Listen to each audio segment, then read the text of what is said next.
Is it a certain type of person that is more easily manipulated? Because in my personal opinion, it's actually not.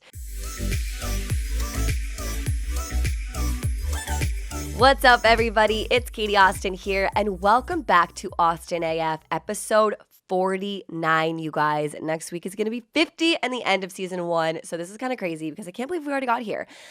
Anyways, this episode, I have a really amazing psychologist coming in, and, well, she's actually virtual. She's not coming into the studio, but she's going to tell us about manipulation and how to read the red flags of toxic people in your life. And I think this is really, really important and very, if I want to use the word trendy, a little bit trendy, because I got this idea by watching Inventing Anna, aka Anna Delvey, and the Tinder Swindler. I watched both of those back to back, and I am absolutely shook at the shit that these two people pulled off. Anna Delvey and Simon, the Tinder Swindler's name is Simon in real life. They are master manipulators and still to this day truly believe that they did nothing wrong. And I think that's a really, really important aspect to also remember after everything that they did, after it's literally proven that they are con artists. They literally think they've done nothing wrong. And so we're going to get into a lot of manipulation. I'm going to just kind of speak about it a little before Liz listens, who is a psychologist who's going to comes in, and I'm going to ask her questions. And I really wanted a professional's opinion on this because I think it's really important to bring in a professional when talking about manipulation and spotting out those red flags, because obviously I'm not a real psychologist or therapist. I just have my own opinions on it as well. But before I start getting into the Tinder Swindler and Anna Delvey and my thoughts about it, I have a really funny story that I actually was crying laughing on the way here about, and I was sobbing, calling my best friend because it was so funny and so me, and I'm so embarrassed. I am so embarrassed that I'm telling my entire podcast about this. I have so much shame, and I deserve this in fully to tell everyone because that's how freaking crazy I am. Okay, so this morning, I'm not going to tell you what I was mad about, but I am really a little bit crazy. And I got mad at my boyfriend for something so small that you actually would laugh at me and probably unfollow me.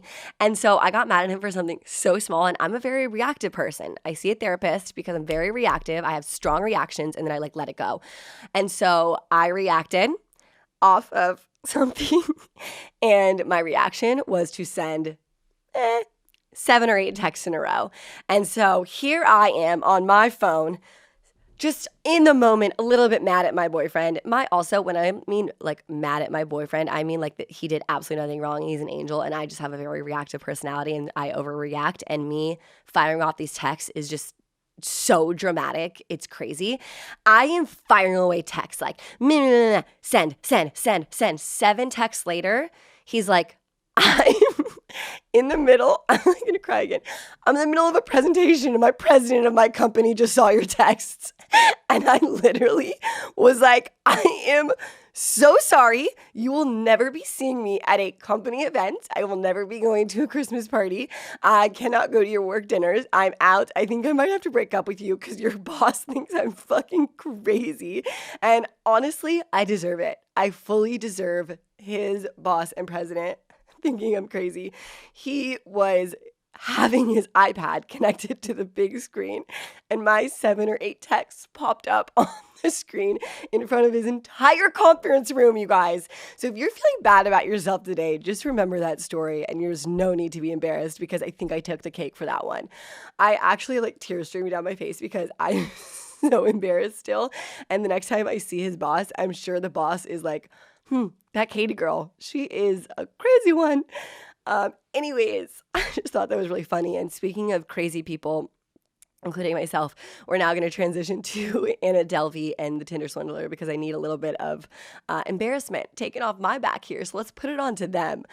This entire episode, I want to talk to you guys about manipulation and how, honestly, we've all possibly been there and not to feel as much shame and guilt. With my ex-boyfriend, I feel like I was manipulated in so many different ways. I mean, Anna Delvey and the Tinder Swindler, if you guys watch it, that's another level. They're con artists. They are very freaking good at their job. But in everyday life, we're also manipulated and we're also around toxic people. And sometimes we don't really realize that we are.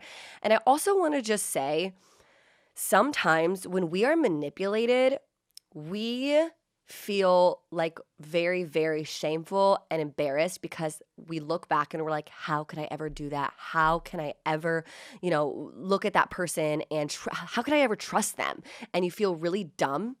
And you might watch The Tinder Swindler or you might watch Inventing Anna and you're like, oh, those people are just so dumb. I know like my Snapchat group goes off and my friends are like, I'm watching The Tinder Swindler right now and these girls are just kind of dumb. No, we are not dumb. We are humans, all right? And so I want to just let you guys know and take like this shame off your back here because we as humans are wanting to trust other people and we are innately good. I believe that humans are innately good. And so we want to trust that person. Plus, these types of people are master manipulators. You have to realize they are also could be born with a spectrum disorder. So it's not always necessarily your fault for believing them. We are innately wanting to trust them. It's also very, very different because someone like Anna, like Simon, or someone who has been manipulating you are not like us, meaning they don't feel like we feel. We as most humans listening to this have empathy, we have sympathy for others, we feel. Whenever you go through a breakup, have you ever heard the line that's like, oh, you're sad, it's better to feel than feel nothing at all? Actually, so true though. I always used to get really pissed off by that because I'm like, I don't want to be sad. No, I wish I felt nothing. Can you imagine not feeling any remorse or feeling no shame that you just conned people, that you manipulated someone else? I think it's actually amazing to feel and amazing to trust people and amazing to see the good in people. At the same time, if we are being manipulated, what are ways that we can kind of notice that we're being manipulated and how to get out of it? I'm actually going to have Liz come in and talk a little bit more about that. But I wanted to give a little bit more of my opinion before she comes on as a non-therapist and someone just like a regular girl talking. I think it comes a lot from love bombing. And we hear it a lot. When I first went to a therapist out of my other breakup, we decided that my ex love bombed me. And this is something that's really, really true. Even in the case of Inventing Anna, like Anna Delvey, she love bombed her friends. Yes, that is possible. If you guys have seen Inventing Anna, she literally bought her friends every designer thing, brought them on trips besides Morocco, and she brought them on trips, paid for everything, paid for their hotels, paid for their lunches. That's love bombing right there. Same thing with the Tinder Swindler. Simon literally took these people on extravagant trips at first, and then what they did is a little bit of a twofold here. You love bomb to make sure that they reel you in, right? And you're like very intrigued by this person. This person enchants you in some sort of way. I like that word. Thank you, Taylor Swift, enchanted. But you kind of just like have this like admiration to them, right? And then there's a twofold in my personal opinion. In my opinion, a manipulator makes you feel lesser than at all times. So they make themselves feel superior towards you, but with a hint of feeling bad for them. Meaning they want you to sympathize with them just a little bit. Right now, as I'm talking, I have this like, I have like scenarios playing inside my mind of like how my ex did this. He always made me feel like I was lesser than him, but at the same time, feeling bad for him. And nothing was ever my fault. So if you guys are listening right now and you feel out there that when you're listening to this, if your significant other or your ex or someone out there, your friend, makes you feel lesser than, at the same time is like, oh my God, that person has made me feel bad sometimes for them, and you want to sympathize with them, but in a way that like they're a hierarchy, that can be a sign of a master manipulator. And if they're always constantly making an excuse, they could be a manipulator as well. Because in my opinion, when I was dating my ex-boyfriend, I felt like I was always making excuses for him. That's another thing. But he was always blaming someone else. He was always making excuses. If he did something wrong, the blame would be on me. He would spin it. He would gaslight me. And the blame would always be on someone else, even if it was like something super simple where, oh, you're late. Oh, well, so-and-so was, doing this, so I couldn't be here 10 minutes earlier because the blame. It's always the blame game. It kind of reminds me, if you guys have seen Inventing Anna. She's literally constantly saying, "Ugh, the bank, the international travels, and I'll just get my dad to wire transfer you." She's always blaming the bank. It's so freaking hilarious. I don't know if you guys are on Anna Delvey TikTok, but it's like so freaking funny. I'll just send a wire transfer. And I think that these two shows, they came at a really good time to come together. Do you know what I mean? Because we could see Inventing Anna and be like, oh, wow, how can that happen? That's just like a one-off scenario. But the fact that the Tinder Swindler and Anna Delvey came out within the like weeks of each other, or even the same week, I don't know, but I know the same month, because they came out like that, it's like, whoa. This can actually happen a lot more than we think, and master manipulators are out there more than we think and are living in every single day life. So I think it really got my attention after watching both of these to be like, oh damn, people across the world are doing this. And especially with Anna Delvey, she's doing it to the smartest freaking people ever. So for someone to say, oh, I feel really dumb that I was manipulated, or if you're looking back right now and you feel any regret for staying with that person or being their friend still because they manipulated you, don't. Because Anna Delvey freaking manipulated the smartest Ivy League venture capitalist in New York City. And that is freaking hard. So don't ever feel bad that you were manipulated, because I think it's something that all of us kind of, face in everyday life sometimes. And I think also it helps to get older sometimes, because you can look back and be like, and reassess the situations and be like, okay, I know this happened, I know he did that, and you can really see the red flags a little bit more as you go through certain friendships, relationships, and situations. And so you're a little bit more wary and you're more guarded when you are manipulated. I know for me especially, I'm definitely more guarded with like relationships and guys, and also friendships. I've definitely been manipulated in some friendships in my life. So I'm a little bit more guarded when I take into account some relationships.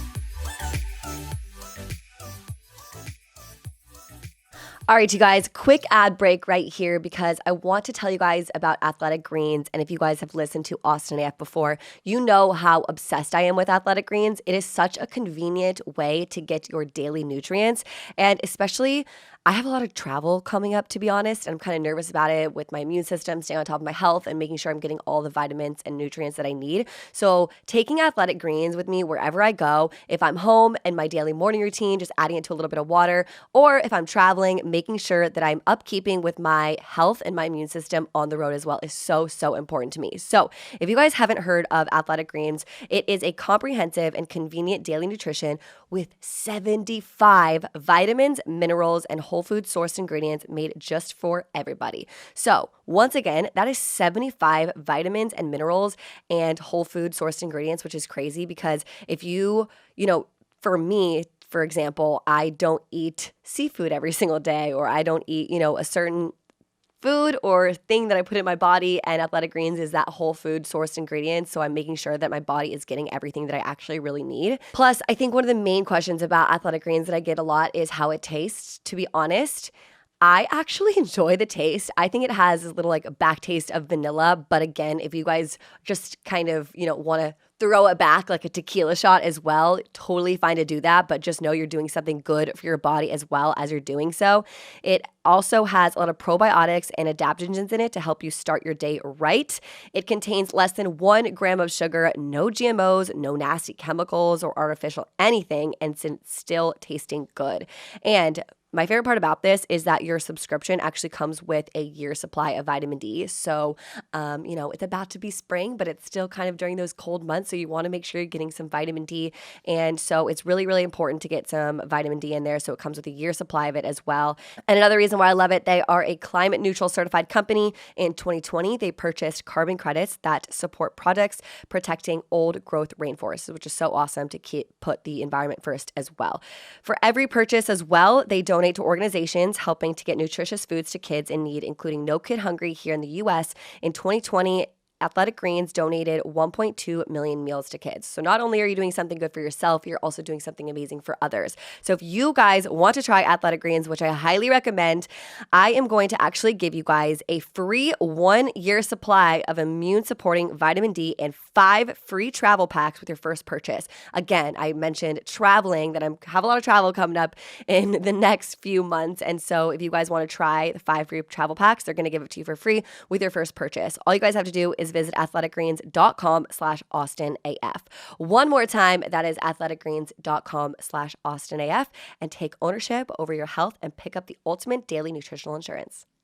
And now that the show is sponsored, I do feel the need to say this because I know what it's like listening to podcasts, but I truly only partner with brands that I truly believe in. And so that is just a side note. I would not recommend something that I don't love. Okay, I actually love every single ad read a part of this episode because every single one is just trying to help you and your body out. This next ad break is from Just Thrive. And if you guys have listened to Austin AF before, you guys know that Just Thrive is my favorite probiotic on the market because it helps you take care of your gut, and your gut is related to everything: your skin, your digestive system, your immune system as well. So adding something so simple in your daily routine, like taking a Just Thrive probiotic, can seriously be life-changing. And I don't want to be too dramatic here, but you know what I mean? For someone like me who has digestive issues, it has been really, really, really helpful for me. It helps me go to the bathroom more regularly. It helps me have, better skin as well. And it only just takes taking a probiotic once a day from Just Thrive. And a side note, Just Thrive's breakthrough award-winning probiotic is the only product on the market that's proven to turn your gut into an antioxidant factory.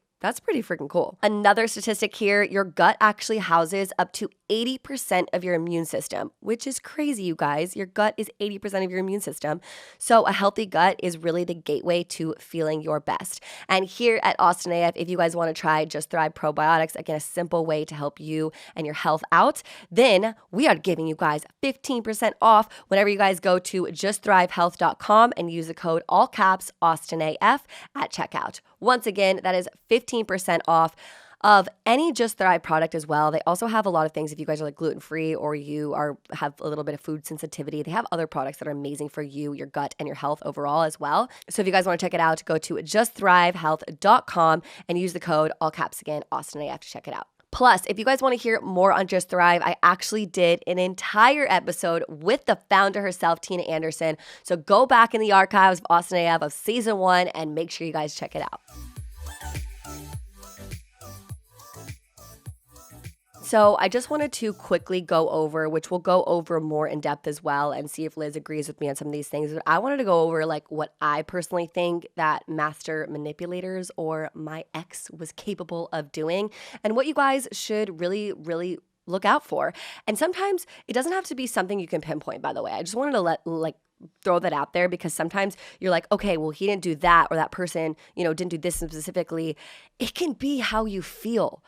Recognize how you feel after hanging out with someone. Are you exhausted? Are you questioning yourself? Are you going through self-doubt? Are you able to hang out with other people? So it doesn't always have to be something specific that person is doing. It could actually be a feeling as well. And that's the coolest part about intuition, is that it can just be a gut feeling, and it's something that you can't explain, but it's how you feel. Always trust your gut, you guys. I think for me, when I look back now, when I was being manipulated, I think I had the intuition there and I didn't follow it.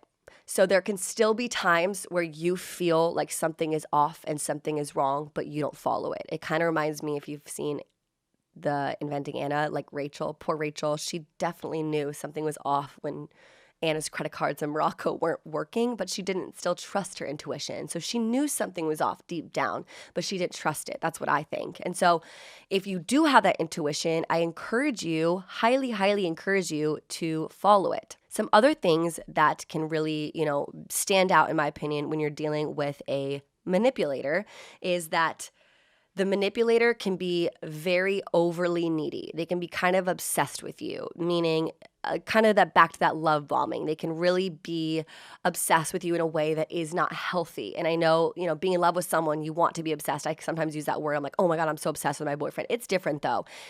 Healthy relationship versus being obsessive neediness is definitely different. Going back to, Anna Delvey, I think she had obsessive neediness over Rachel in the beginning because she was obsessed with giving her everything, obsessed with like wanting her to want her. And that also goes off of not letting that other person, aka the victim of being manipulated, the manipulator, the victim not allowing to have other friends. I think that's a really, really, really big one. So if that manipulator is obsessed with you and they don't really want you hanging out with other people, that's a huge red flag. And it goes back, I keep bringing up my ex-boyfriend, and I read something the other day, side note, I read something that was like, if you keep bringing up your ex-boyfriend and you're happily in a relationship, then you are not actually happy in a relationship. I completely disagree. I think this is a life moment, and I'm trying to teach you others like about how I was manipulated too. And also, I just don't believe that. I think it's a life lesson, and they're part of your life and they're part of your journey. So when I was dating my ex-boyfriend, I look back now and I'm so shocked that I didn't see that he didn't want me hanging out with my best friends. Fucking crazy. He didn't want me hanging out with other people. I think the biggest reason he didn't want me hanging out with other people is he didn't want any other people's opinions to influence me. And I think that's something that you guys right now should look out for, is that person that you think might be manipulating you, wanting you to succeed. Are they wanting you to be your best self? Are they putting you down? Are they wanting you to have other friends? And I think for me with my ex, I didn't realize until I was out of it. I can look back now and be really, really grateful. But if you're in a relationship right now that feels controlling and you don't have that many outside friends because you feel that manipulator isn't allowing you to, I would rethink this. I would reassess this. I would also really highly recommend talking to an unbiased person, meaning sometimes in a relationship where we think we're with a manipulator or a best friend that we think is a manipulator, if you go to your friends, if you go to your family, that's great. That's amazing to get their advice as well. But sometimes they have a biased opinion and they are too close to home. And so what I really suggest is going to a therapist, a psychologist, someone like Liz who was coming in today, and getting their unbiased opinion, because it is so amazing to get someone who is not, knowingly too close to home in a way that's like a professional opinion as well, who doesn't know the person in real life, if you know what I mean. And so making sure you are talking to someone who has an unbiased opinion is really, really, really important. Another thing that you guys can do is slow down. I need to remind myself right now as I'm talking, I feel like 1,000,000 miles an hour. You guys need to slow down. What do I mean by this? I think right now, as you're listening to this, possibly you're like, oh my God, I need to just break up with them. I need to stop being their friend. I need to get away from them. You don't necessarily need to do that. You don't need to completely cut them off, block them right this second as you're listening. I would say slow down. If you are still questioning if they are manipulating you, if they're a toxic person in your life, then I would say keep analyzing. Take it slow and don't reply to them right away. Tell them you're busy tomorrow and be a little bit more, even if you're just a friend, be a little bit more harder to get in that type of way and see how they react. Because sometimes who's a manipulator, they're obsessed with you. So if you give them a little bit of space, they get even worse. And so you can kind of test those waters as well and see how they react if you give them just a little bit of space. But just slow down. You don't need to put a title on this person right now, today. You guys can keep analyzing them as well. So slowing down, talking to others. And another thing that I would really do if I was in your guys' shoes, if there's like a manipulator you think, is meeting their friends and family. And I think this is huge because you can really gauge a person on who they hang out with and who their support system is. Take Anna Delvey, for example. Back to Anna, like 50th time this episode, but it's the entire premise of the episode. Back to someone like Anna. No one knew her family.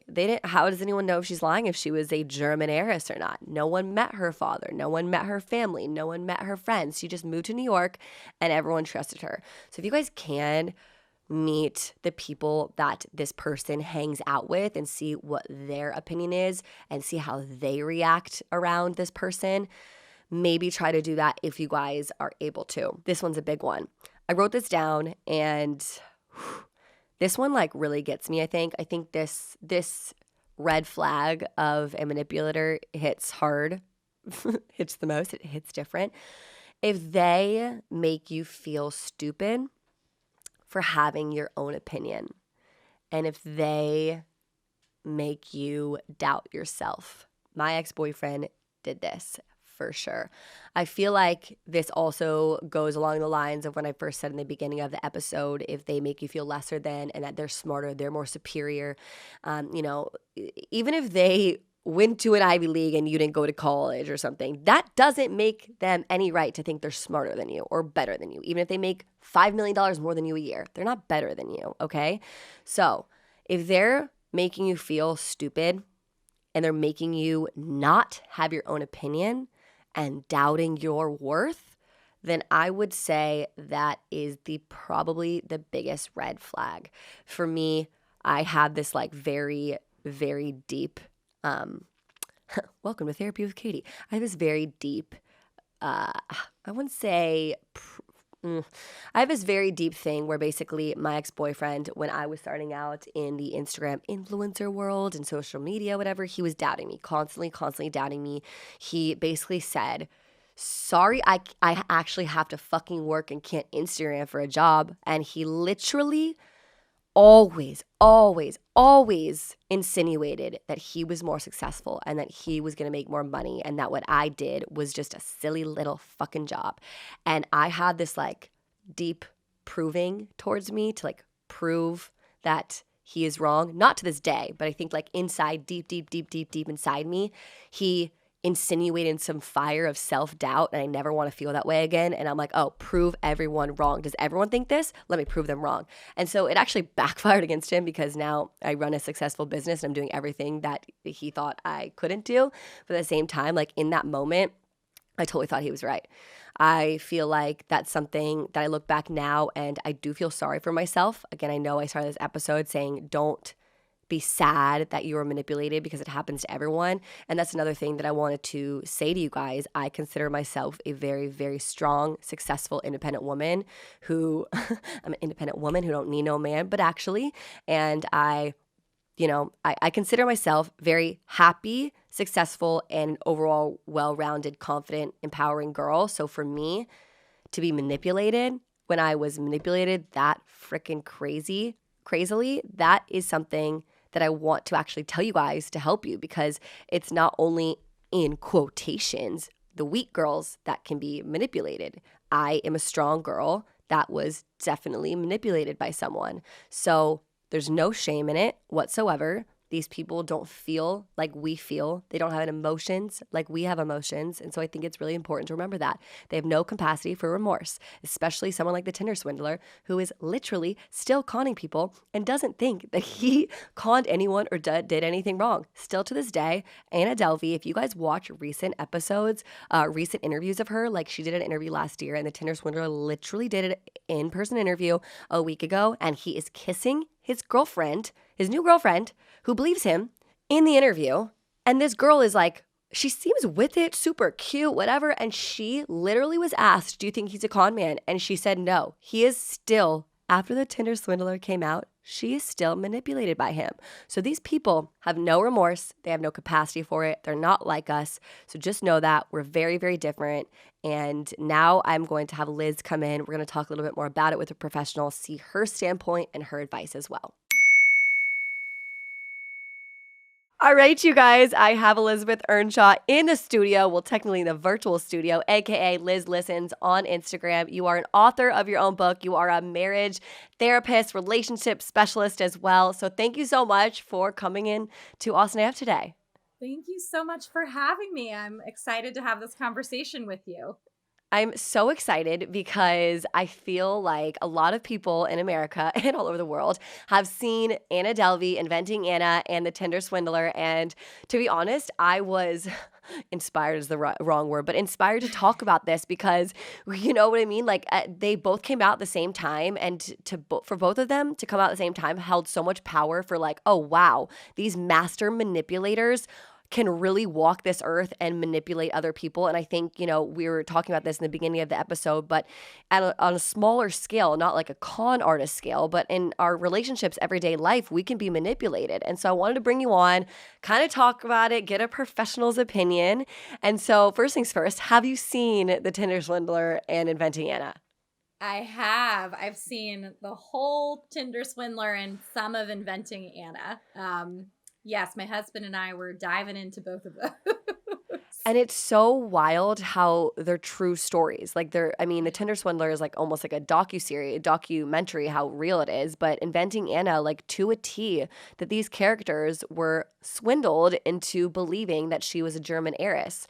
So Yeah. my first loaded question, which is very, very vague, is how the hell did they pull it off? It's amazing. I mean, I've worked with a lot of clients. So this doesn't just happen in a way that it's going to make a Netflix show, right? This happens in everyday life, actually. And I've worked with a lot of people who have had stories that are very similar. They might not cross the globe or whatever, but they are manipulated. And there's a few things that people can do to manipulate others, right? Number one, we can kind of play into vulnerability. So, manipulators are really good at kind of quickly figuring out where is this person vulnerable. And we know that people who tend to be romantics are more vulnerable to this, right? Because if you're a romantic, you're more likely to believe that your Prince Charming really is going to send you a jet. Um, if you're a romantic, even within your friendship circles, you are like more likely to believe, oh, I knew it could happen. I knew I could meet an heiress one day who would think my art's the best art in the world and would, swoop me off to Europe to help me sell the art. So, a huge way that it happens is that they quickly learn what is it that this person romanticizes, idealizes, and how can I target that? Oh, wow. That's kind of interesting to think about because I didn't even think about that. They seek out the weaknesses in that person and what that person is looking for. And that's actually my next question is it a certain type of person that is more easily manipulated? Because in my personal opinion, it's actually not. Yeah. If you watch something like the Tinder Swindler, some of my friends are watching and it was like, that would never happen to me. These girls are just like, a little bit too dumb, whatever. And that's a horrible thing to say. I don't believe that. I'm not saying that. I'm thinking, in my opinion, I think it's a really great contrast between something like the Tinder Swindler and these girls versus manipulating huge trust, venture capitalists in New York City, the smartest of the smartest, what Anna Delvey did. So it actually doesn't matter what type of person you're manipulating. You don't have to be like extremely weak, vulnerable, emotional type of person. So what is your Totally. take on the victims? Yeah, so I mean, this type of thing can happen to anybody. And the thing is that we all, as human beings, have certain dreams around connection and being seen and being a part of something. And so it's not necessarily a weakness if you're around people who respect people and don't want to manipulate people. It's okay to have a dream that your art is going to get discovered. It's okay to have a dream that someone's going to love you so much that they are going to give you great surprises and Yeah. have adventures with you. The problem is that people who are master manipulators, what they do is they make every single person, they are able to tune into each person's kind of not weakness, but what is it that this person is going to feel like I get about them? What is it that they're going to feel like I can do for them at first that makes them Mm. think they've found something special? And there is no one that's immune to wanting to be special, whether you're an oligarch and you're being manipulated in terms of your bankroll, or you are just a person that's wanting to find true love. All right, you guys, time for another quick ad break. And this one is a little bit more educational and a little more serious. It is from Modern Fertility. And I know you're probably like, why are you talking about fertility, Katie? You're not even married.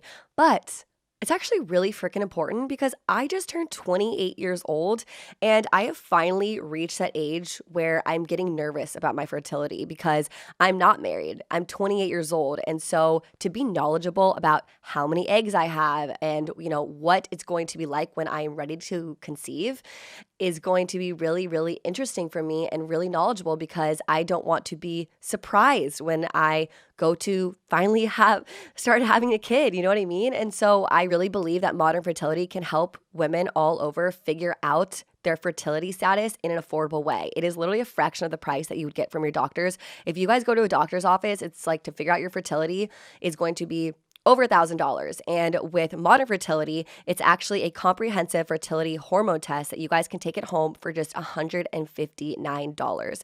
And so if you guys want to have kids today or maybe one day in the future, clinically sound info about your body can really help you make the right decision for you. Seriously, if I was told by modern fertility, I actually find out in 10 days because I took the test, but if I'm told that I'm going to struggle getting pregnant, I might wrap things up with my boyfriend a little bit sooner than I am planning to do. So planning your fertility is actually really, really important for the woman's body.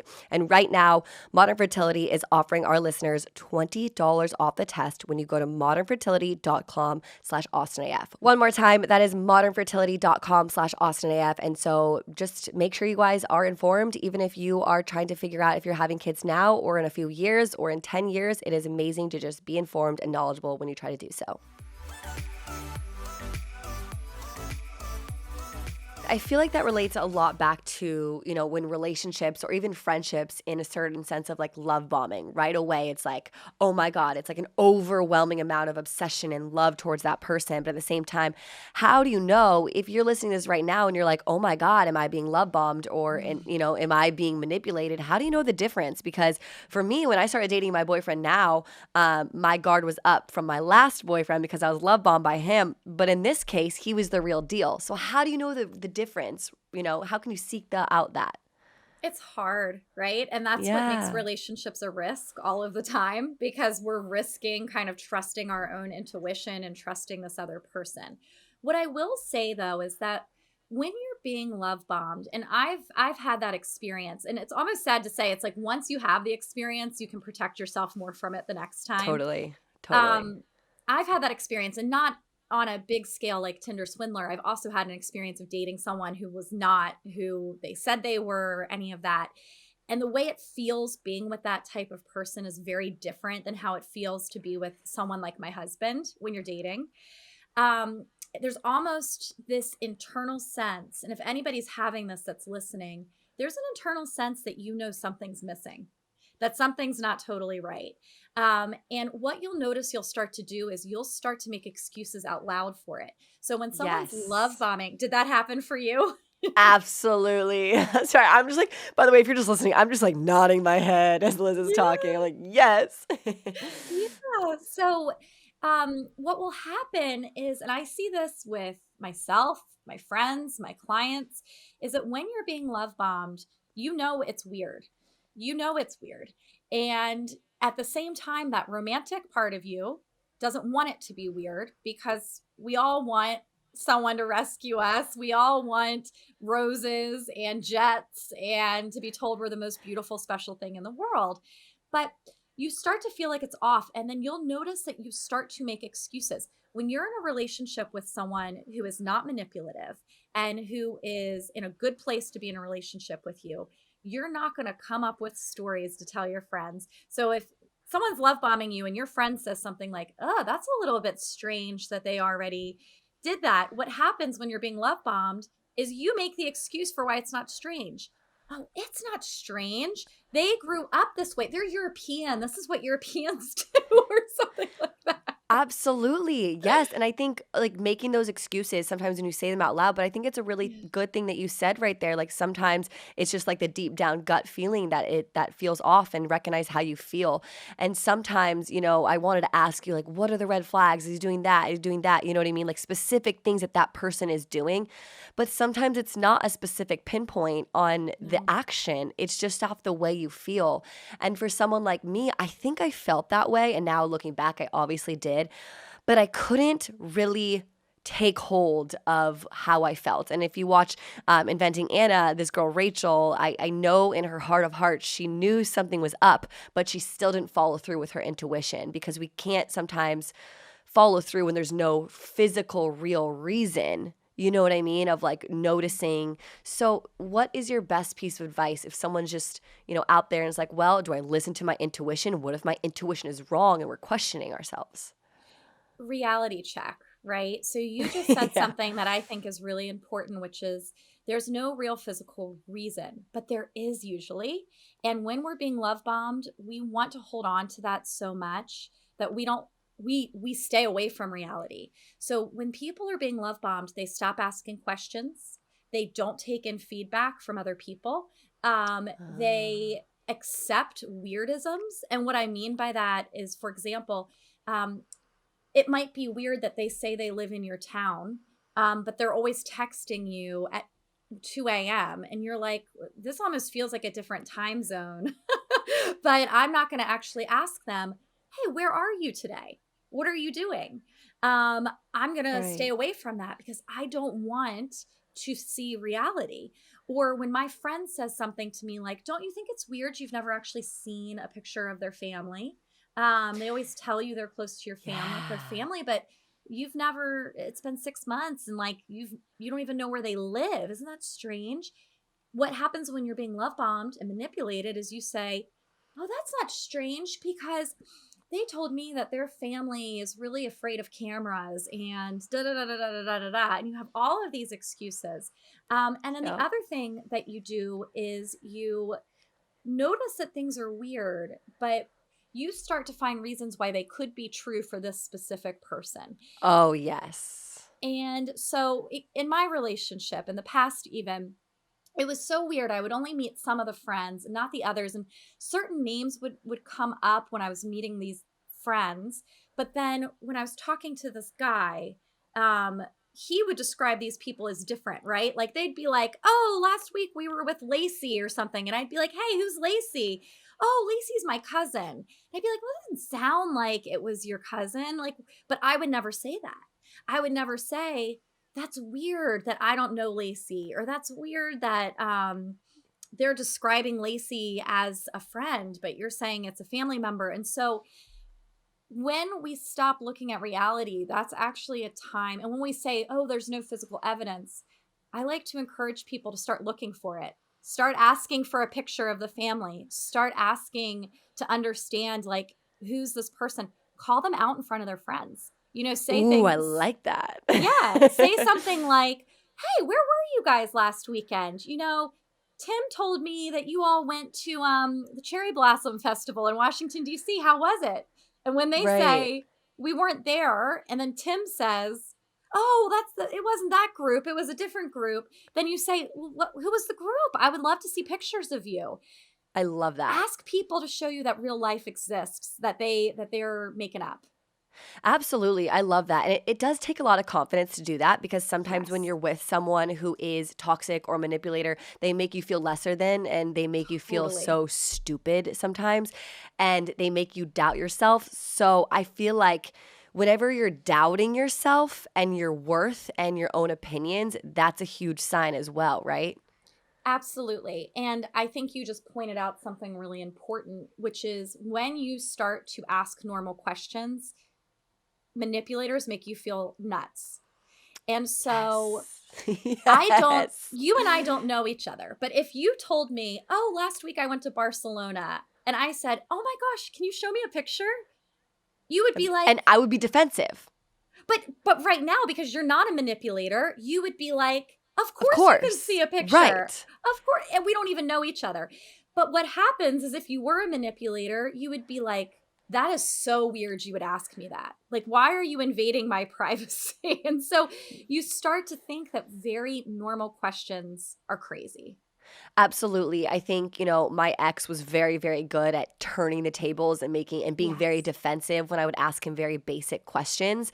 And that has to do with like gaslighting. Like he is just turning the tables and making me feel so small and making me feel so inferior. And I discussed this at the beginning of the episode a little bit, what I've seen with some manipulators in my personal life. And even with Inventing Anna Delvey, and Simon is they make you feel like they make everyone around them feel lesser than and inferior and they're superior, but at the same time, just a touch of, I feel bad for you. You know what I'm trying to say? Like, you kind of want to Totally. sympathize with them a little bit. Do you know what I Yes. mean? Yes. Can you say that in a better way? Because I'm obviously not a professional here. Yeah. So you want to sympathize with them because, again, and they might not play on that with everybody, but if they know that you're a sympathetic person, then they're going to tell you. Every manipulator has a wonderful story, right? Like there's the story of why there's no money. It's my husband and I were laughing so hard about the enemies. Oh my gosh, the Tinder Swindler. My enemies are coming after me. First up, can I just say, why did not one of the girls say, who are your enemies? Who are his enemies? Who are they? Send me a photo. And also, Anna Delvey, my bank is blaming it on the bank, how it's not working. And it's like, wait, no. But if you are a heiress, you definitely can get the bank working within 2 weeks. It's just, what? It's crazy. I'm not an heiress, and I can call my bank if it's not working. Yeah. Yeah. That's why it's just so crazy, because people believed them. And honestly, like I said, it doesn't have to do with the victim. Like these top tier, smart Ivy League venture capitalists believed it. And so that's why it doesn't depend on just, who it is. It's all about the person being manipulating. Well, they play on normal human emotions. And so what she did, which is what I remember, one of the episodes was what she did when her bank wasn't working, is she knew that if you use embarrassment, that people give you a break. So something really interesting just about humans in general is when you admit that you're embarrassed, people give you a break, which is why celebrities love to go on SNL and make fun of themselves after they've had a spoof. If I do something bad and I come to you and say, oh my gosh, I'm mortified. All of a sudden the tables turn and people are like, no, you're human. Don't feel embarrassed. I love you. So what she did was she went and sat on those steps and she said, we just have to go. I haven't wanted to tell you this because it's embarrassing, but even though I'm rich, my father manages my accounts. She said something like that. And it's embarrassing. They cut me off. She was really acting too in that moment, which was really scary. I mean, I know it wasn't the real exact moment it was acting, but she was acting as if she wanted her friends to feel bad for her. And that's such a good point that I did not think of. Yeah. So what they'll do is they recognize that when human beings, and this is just communication, when human beings are in a one down position, healthy humans feel bad for them. As long as you don't have like narcissistic personality disorder, when you see someone down, your natural inclination is to bring them up. And so what will happen when they get caught is they will sidestep the actual question and the issue, and they'll put themselves in a one down position so that you want to bring them up. So the same with the guy. Don't you think this is so embarrassing for me? If anybody knew about this, that a rich man like me is being chased around for money and I can't even pay for my gas, I literally can't show my face. And any human wants to say, please do not feel embarrassed. Like, I don't want you to feel that way. So they play on the human inclination to care. So anytime they're about to get caught, they'll do that. Tears, embarrassment, blah, blah, blah, blah. And speaking of care and, normal human emotion off of caring and feeling for someone else, I feel like these people who are manipulating don't feel as much as the normal human. And I say that because Anna Delvey and Simon, the Tinder Swindler, still to this day do not think that they are con artists and haven't done anything wrong. And they actually don't have any emotion towards the people that they conned, and they think that it's the victim's fault because that they were dumb enough to be conned. You know what I mean? And I feel a little bit sometimes in my ex's relationship that he never really cared as much as my feelings. Like after we broke up and after I realized everything he did and he manipulated, cheated, and everything, he had no care. And I feel like a lot of people listening to this can also feel that way. Like the person who is taking advantage of you doesn't care about your feelings. So what would your advice be if you wanted to say something to the victims out there who basically feel as if they're not being seen? It's really hard. One of the ways that we move forward is to see that someone feels remorse. And Yeah. whether that means that you get back together with someone or whatever, that doesn't necessarily mean that. But when we end a relationship and the person feels bad, we feel seen, we feel like they care enough about us as a human being, and the story kind of makes sense. And so we can move forward. Now, when somebody doesn't have remorse, it's really hard to move forward. And with these types of situations, what tends to happen is at first they pretend to have it. Um, so they'll come to Yeah. you crying. They'll say, I'm sorry, I lied. No, no, no, no, no. Believe me. Come and visit me. I'll make it better. But the second that you have boundaries, and Mm. what tends to happen in these situations is that the victim actually wakes up and all of a sudden the victim's in the power position. And the victim is like, no, no, no, no, no. I'm no, like the woman who sold the guy's clothes. Like it's like, I know what's happening now.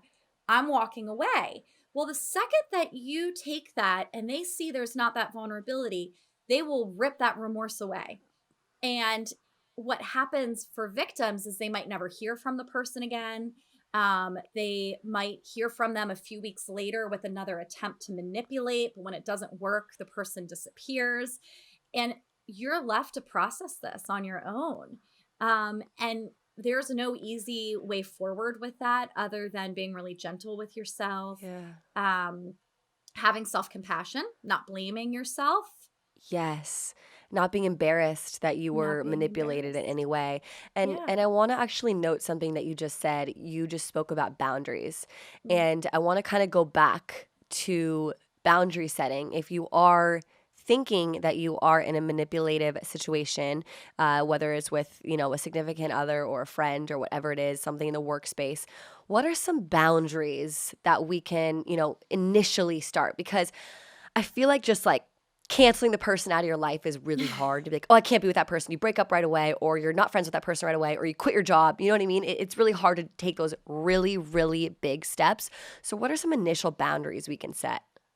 Yeah, I'm glad you said that. It's hard and sometimes it's not necessary. Sometimes we don't have to completely cancel something. When we start to have better boundaries, sometimes it becomes better, right? Or the relationship or workplace or whatever. The first place I tell people to start is with what's called internal boundaries. So when we talk about boundaries, we're often talking about external boundaries on Instagram posts and all of that, which is what we do and say to other people. So an Ah, external boundary is saying something like, hey, it means, don't call me after this time anymore. Or when we spend time together, I prefer for you not to talk about X, Y, and Z. That's you telling someone else how to deal with your boundary. Now, internal boundaries are the limits we have with ourselves. And so an internal boundary might be something interesting. like, I've already told him not to call me at 2 a.m. So next time he calls at 2 a.m., I'm not going to answer. That's my boundary with myself. It's not about, I'll just keep answering until he listens to my boundary. It's, I'm not going to. Or, you know what? I've told myself I need a break after the workday, so I'm not going to look at my email between 6 and 7. You need the internal boundary that when you hear the ping, that you don't look at your phone. Um, and that is the first step. If you don't have boundaries with you, it it doesn't matter if you have boundaries with other people, because the thing is that people are accidentally or purposely going to violate your boundaries all the time. And if you have to ride that So wave, true. that's really challenging. I think that there's boundaries between every single person that you deal with, and some have to Yeah. be spoken and some not. And I love that you brought up that example because it kind of reminds me. I look through, of course, your Instagram page, and it really reminds me of respecting the other person. You know what I mean? I sometimes like these manipulators don't respect the other person's boundaries, even if they're spoken or unspoken. Totally. And another thing that you talk about is taking responsibility for your actions. I think that's something that, we can also touch on quick because we're almost out of time here. But taking responsibility for your actions is a huge way to know that that person is a good person. And even no matter what relationship you're in, if that person is not taking responsibility of their actions, like Anna Delvey, like Simon, or whoever we're talking about here, whoever's in your mind, ask yourself if they're taking responsibility of what they're doing to you. Yes. and that they're taking true action-oriented responsibility, because I like that. manipulators are good. Again, they know how human beings work, right? And so Right. they know that if I say something like, you really hurt me when you did X, Y, and Z, and they say, you're so right, I won't do it again, that gets them off the hook. But then you really need to look that they've actually taken that responsibility and that accountability. Um, in terms of the respect that you mentioned, what you can pay attention to is, do they respect it when I let them know how I'm struggling with something? So if I say something like, Yeah. I don't have any more money to give you, there is no relationship in the world where the other person should say, I can't believe you. Why wouldn't you have more money to give me? Can't you pawn your car? If you hear something like that, that is disrespect. And I'm not talking about just romantic. Like, that's even what kids sometimes, adult children, do to their parents, right? What do you mean you can't give me any more money? That's manipulation, right? That's not respect of you. And if somebody's not respecting what you've already said no to, then that is a relationship you need to be really concerned about. And you need to think, how am I going to Yes. protect myself? Absolutely. And always trusting your gut, trusting that intuition, setting those boundaries. If there's one last thing you can say to, a piece of advice out there to anyone who feels like they are a victim right now or being manipulated, go for it, Liz. If you think if you're in the place where you think you're a victim, so you're at that place of insight, right? What that means is that you've already started the cycle of change for yourself. So the fact that you're even saying, yeah, I think I might be, huge. Give yourself So credit for that. true. That is insight. And insight is the biggest part of change. Once you have it, you can take steps, and you will.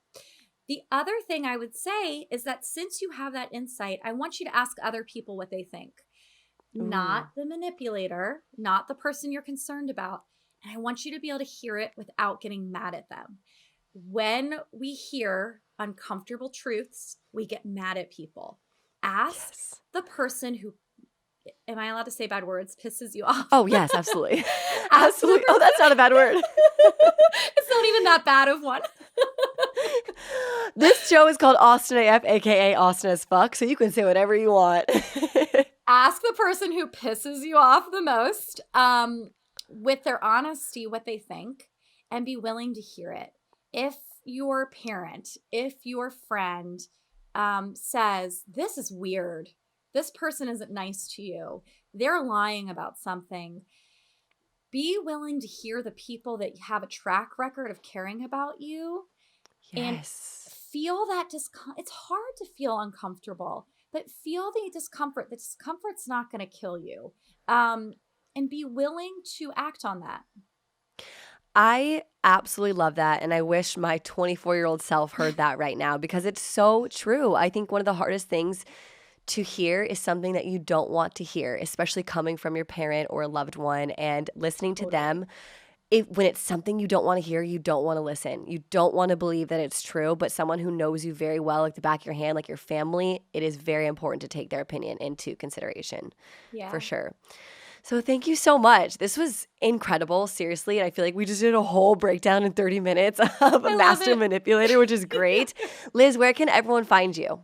Yeah, so the easiest place to find me is on Instagram at Liz Listens. I also have co-founded a company for relationship health called Hours, which you can look at on withours.com. And I recently released a book that you can check out. It's called I Want This to Work, and it's available everywhere books are sold. Hell yeah. Just a really brief overview. Can you tell everyone what the book is about? Sure. So I Want This to Work is a inclusive relationship guide that really takes you through the couples therapy process of assessing your relationship, understanding what the problems are, learning new skills, and then figuring out how you want to plan a really beautiful future together. And so it Love includes that. all of that within the book. It's very, it's not just something you read. It has journal prompts, conversation I love that. prompts. So it is a useful guide for you and your partner to do together. I love that because even someone like me who's very happily in a relationship, but just to keep up with the healthy relationship is really important. So I'm excited to get the book. And Elizabeth Earnshaw, everybody, thank you so much. Make sure to follow her at Liz Listens, and I will see you guys next week on Austin AF.